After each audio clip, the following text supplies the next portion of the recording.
Are the Golden State Warriors back? I am your host of Warriors Today, Allie Barefoot, and I want to talk about the 5-game win streak the Warriors had and give some takeaways as to why they looked like the old Warriors and they showed signs of life. I think the number one reason why the Dubs got to have a 5-game win streak is because Steve Kerr finally listened to the fans of Warriors Today, and he was like, maybe I'll switch up the starting lineup. Boy, was that needed. I have seen life from the Dubs. I have seen fresh legs. I've seen new energy. And I hope when Draymond Green comes back, when everybody's okay and healthy, he sticks with this starting lineup, which includes 10 different starting lineups this season. The Dubs are 30 games in, and for the past 6 games, he's ran with this specific one that I think could be key for the Warriors the rest of the season. Of course, that has Steph Curry and Brandin Podziemski, who I have loved this season. Klay Thompson has now started to find his stride. He's looking like a glimpse of his old Splash Brothers self. Just give him some time. Jonathan Kuminga is him. We're going to talk more about JK later in this video. And of course, Kevon Looney has become a powerhouse at the center position. And look, I'm going to be honest. I like Steve Kerr. I always have. But his veteran mentality has been hurting the Dubs this season. And I get it. You got to give credit where credit's due. You got to go with what's worked in the past. But it's not working in the present. So he finally changed some things up. And would you look at that? 5 wins in a row. Of course, they did lose the Denver Nuggets on Christmas. The Curry curse is still very much alive, but nonetheless, I want to talk to you guys about Warriors all season long. If they go back on another hot streak, if they go on a losing streak, no matter what happens with the Golden State Warriors, you're going to find it right here at Warriors Today by Chat Sports. So go on and hit that sub button for me if you guys haven't already. Speaking of Jonathan Kuminga and the veteran mentality that Steve Kerr has, it's been messing with some of the younger guys' head, and I've said this all season long. You have to take into account that, look, this is a professional game, and mental aspects go a long way into it. So Jonathan Kuminga came out and said it. He said, look, sometimes I've got to take away from my game to make sure my OGs get the ball. That's where it's confusing. Sometimes I'm come out of the game not knowing what I did, and that's going to hurt him. He said it messes with my head. It's like, what do they want me to do? I can pass, and I can do different stuff, if you will. So I think JK is now confused as to, hey, if I don't score 25 points per game, you're going to take me out even though I've got 7 rebounds, even though I've got 5 assists. He can do other things than score, and it's tough because he started last night and the starters had 57 points. Well, the bench also had 57 points, so it was another game where the bench was coming in to save the starting lineup, and JK still had 13 points. I mean, that's not bad for Jonathan Kuminga. But the other player that I've noticed so far this season that hasn't gotten the representation that he deserves is Dario. And the fact that he's putting up great numbers, even better numbers than Looney is, but he's never really getting that starting nod. And that's okay. It's just a starting lineup. He's become a key piece in the rotation off the bench. But nonetheless, look at him with Kevon Looney's numbers. He's playing 30 games, the exact same as Kevon Looney. He's averaging nearly 5 more points than Looney is per game. The rebounds, all right, Looney's got him beat, but that's what Looney does. In the blocks per game, he's got, 0.3 versus 0.2, but the field goal percentage is a little bit different here. 56% from the field from Kevon Looney, but he's not taking as many shots as Dario is. So whether or not you're going to put Dario in the starting lineup, which I guess you don't have to because he's been a great piece coming off the bench, he's another player that has been saving the starter's ass time and time again. And Kerr actually explained why he's been using this veteran mentality this season, last season, and seasons before that. He said he told the media that you have to honor the work the veterans have done in the past. I hate that.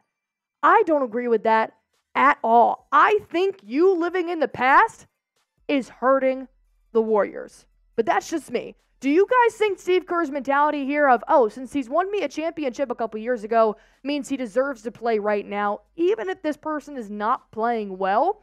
Do you think Kerr living in the past is hurting the Warriors' future? Go on ahead and type A for agree, type D for disagree, and like I said, we're going to break down 2 more takeaways during this win streak in just a few moments. But first, you got to know about Prize Picks. It is the most fun I have had ever playing a daily fantasy sports app, and here's how you can play too.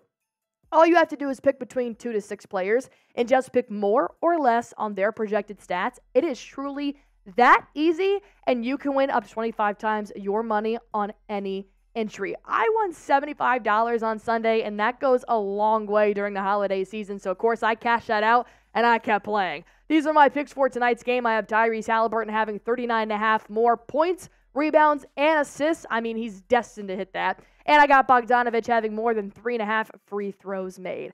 These are my picks, but I want to see yours. All you have to do is go to prizepicks.com/CLNS. Use promo code CLNS for first-time deposit match up to $100, and you're going to watch yourself win some real money in real time. A question I never thought I was going to ask, ever. Do the Warriors really need Draymond Green?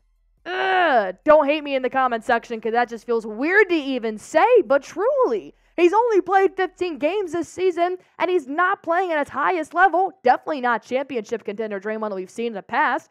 And now he's suspended, possibly for another 11 to 13 games. Well, let's see what Woj had to say. He did give an update on Christmas, and he said ESPN sources say that beyond individual counseling sessions, suspended Warrior Draymond Green is participating in periodic virtual meetings that include the team, NBA and NBA-PA officials designed to chart this progress forward reinstatement. Steve Kerr went on an interview and said, I haven't seen Draymond in a while. He's been doing so much counseling away from the team that they're going to build without him. They're going to play without him. He's expected to miss 11 to 13 games, and that's an expectation. This is not a guarantee, which means he would come back between the first and second week of January. That's too many games. The Dubs got to keep moving, and they got to keep building without Draymond because there have been players that have stepped up in his absence, and I know you guys know who I'm talking about. Jonathan Kuminga and Trayce Jackson-Davis, the rookie. And I'm not by any means saying the rookie is better than the vet. That's not what I'm saying. But I want to look at how Trayce Jackson-Davis has elevated since Draymond Green has been out. How do I do that? Let's compare the two. The fact that Trayce Jackson-Davis has actually played 5 more games than Draymond this season because of injuries and suspensions and ejections. He's, averaging less minutes, of course, about 4.9 minutes per game.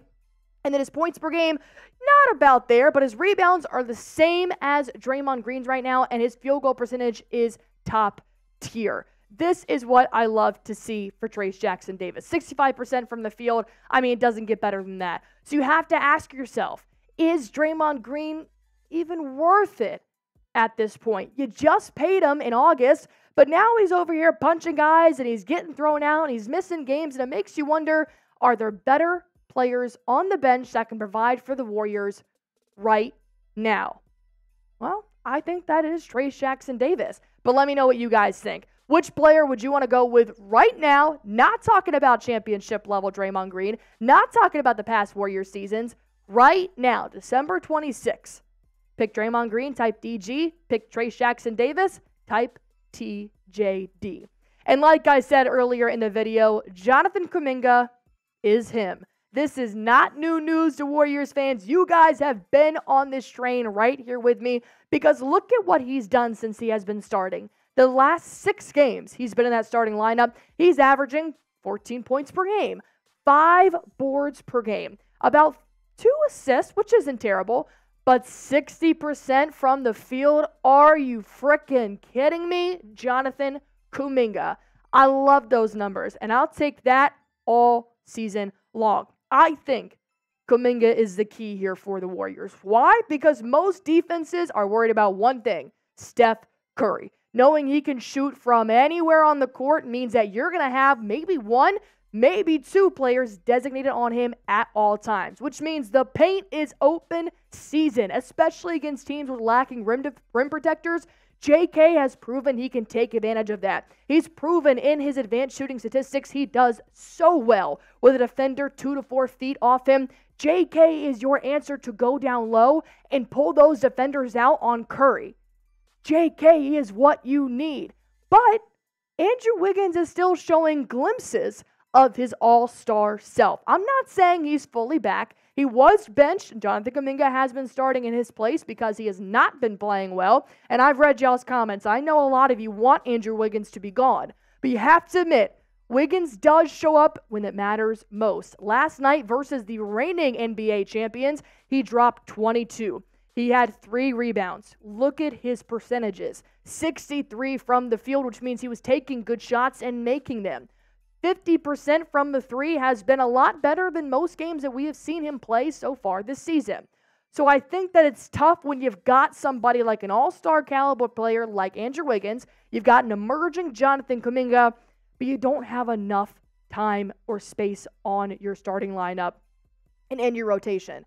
My dream world would be Steve Kerr to find a way to use all-star level Wiggins and mix him in with JK. That would be a great 1-2 punch at the wing. I don't think it's ever going to happen. And honestly, I don't know if Wiggins is fully there yet in terms of consistency. I'll have to wait and see what he does next game. But JK played 23 minutes versus the Nuggets while Wiggins played 29. And Steve Kerr said this: the person who's playing the best that game will play. So if roles were reversed and JK had 22 points, then he should have 29 minutes. And that's where I do agree with Steve Kerr. But nonetheless, pick a wing. Type Andrew Wiggins down below. Type AW. If you want Jonathan Kuminga, just type JK down below of who you're loving the most right now. And while you guys are at it, hit that sub button for me. Anything you guys need to know about the Golden State Warriors, they're going to find right here at Warriors Today by Chat Sports, and you do not want to miss out. So hit that sub button for me.